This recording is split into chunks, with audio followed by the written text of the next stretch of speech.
In the context of South Africa, and you touched there on sort of property rights, we have other issues in the country around possibly introducing national health insurance, so effectively nationalizing people's medical aids and healthcare.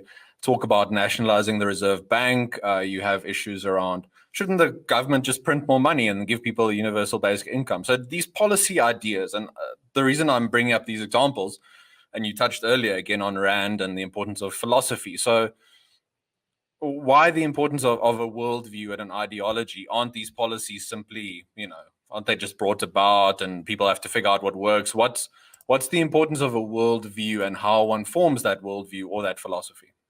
Well, because the worldview will tell you what's important. Will tell you what to focus on.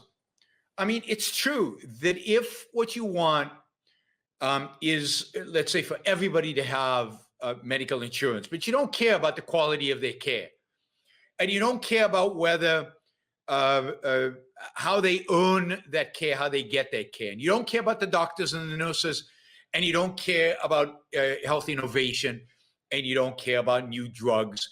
All your focus is on everybody has insurance, then yeah, national health care and national health insurance provides everybody with insurance.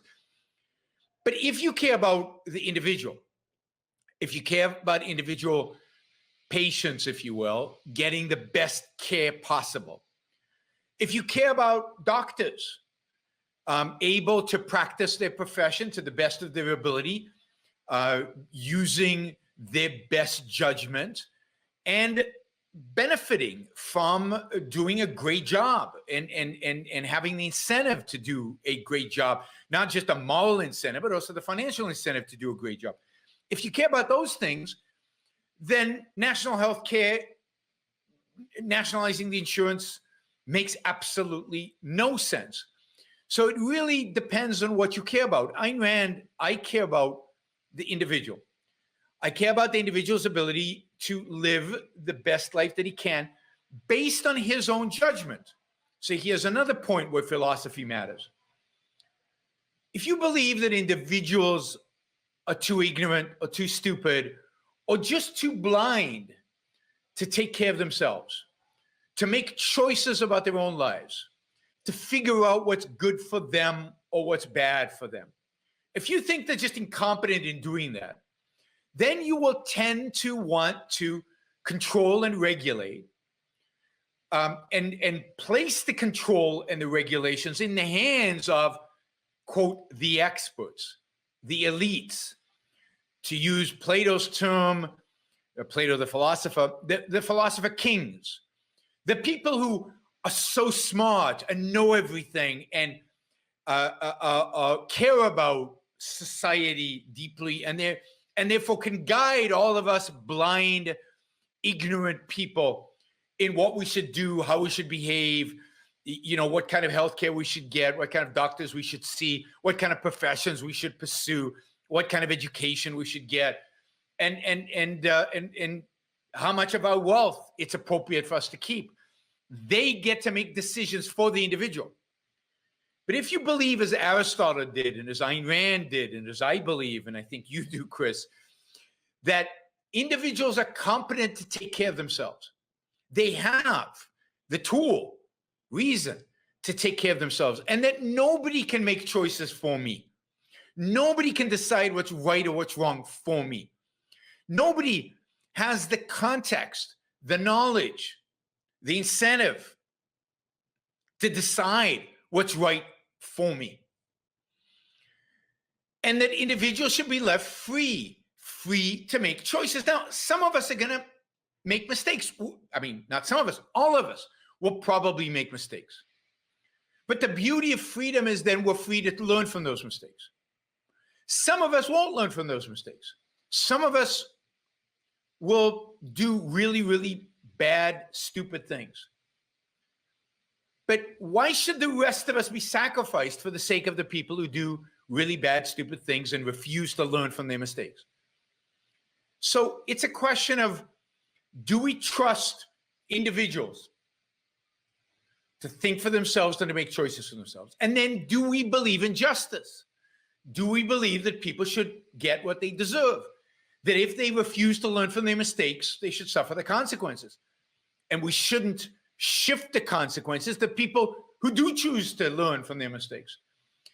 So it's a very different view of humanity, a very different view of the individual, a very different view of the efficacy of the human mind. Ayn Rand was very positive about the human capability. And you look at the world, and what you see is truly stunning. What you see is when people are left free, when we trust their judgment, when we let them make their own choices, when we let them pursue their own values, they do pretty well. I mean, whether it's in Hong Kong before China took it over, or whether it's in the United States in the 19th century and to some extent all the way till today, whether it's in certain periods or certain times in Europe, whether you compare countries that leave people alone for the most part, I wish they'd leave them alone more, but for the most part, Eastern Europe versus in Western Europe versus countries where they dictate everything, Eastern Europe, and you see the differences in wealth and happiness and success. And it's just striking why we don't learn from experience that human beings indeed do have the capacity to take care of themselves and to make choices for themselves. We don't need central planners telling us how and what we should do with every moment of our lives and with our healthcare choices. Let individuals as consumers and individuals as doctors and individuals as insurance companies negotiate the best deal we can all negotiate with one another. That will produce the best outcome. It always has. But that relies on a philosophical view of the nature of man and our capacities to make those kind of choices. So that's an example of how philosophy plays a crucial role here. And to begin with, I wonder if I can ask you to capsulize. I know this is difficult. Can I ask you to capsulize your philosophy? What is Randism? First of all, I do not call it Randism, and I don't like that name. I call it objectivism. All right. Meaning a philosophy based on objective reality. Now let me explain it as briefly as I can. First, my philosophy is based on the concept that reality exists as an objective absolute, that man's mind, reason, is his means of perceiving it, and that man needs a rational morality. I am primarily the creator of a new code of morality which has so far been believed impossible, namely a morality not based on faith. On faith? Not on faith, not on arbitrary whim, not on emotion, not on arbitrary edict, mystical or social, but on reason, a morality which can be proved by means of logic, which can be demonstrated to be true and necessary. All right, all right. Now, may I define what my morality is? All right. Because this is merely an introduction. My morality is based on man's life as a standard of value. And since man's mind is his basic means of survival, I hold that if man wants to live on Earth and to live as a human being, he has to hold reason as an absolute, by which I mean that he has to hold reason as his only guide to action, and that he must live by the independent judgment of his own mind, that his highest moral purpose is the achievement of his own happiness, and that he must not force other people, nor accept their right to force him, that each man must live as an end in himself and follow his own rational self-interest. May I? All right, before we go on, reminder, please like the show. We've got 163 live listeners right now, 30 likes. That should be at least 100. I figure at least 100 of you actually like the show. Maybe there are like 60 of the Matthews out there who hate it. But at least the people who are liking it, you know, I want to see a thumbs up. There you go. Start liking it. I want to see that go to 100.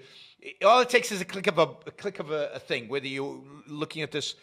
And you know, the likes matter. It's not an issue of my ego.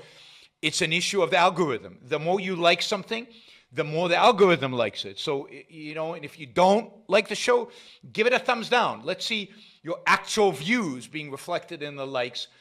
But if you like it, don't just sit there help get the show promoted. Of course, you should also share, and you can support the show at JeronBrooksShow.com/support, or on Patreon or Subscribestar or Locals, and show your support for the work, for the value hopefully you're receiving from this.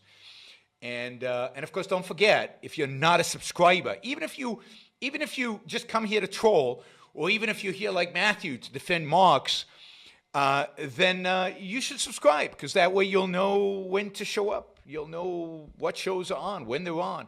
You'll get notified, right?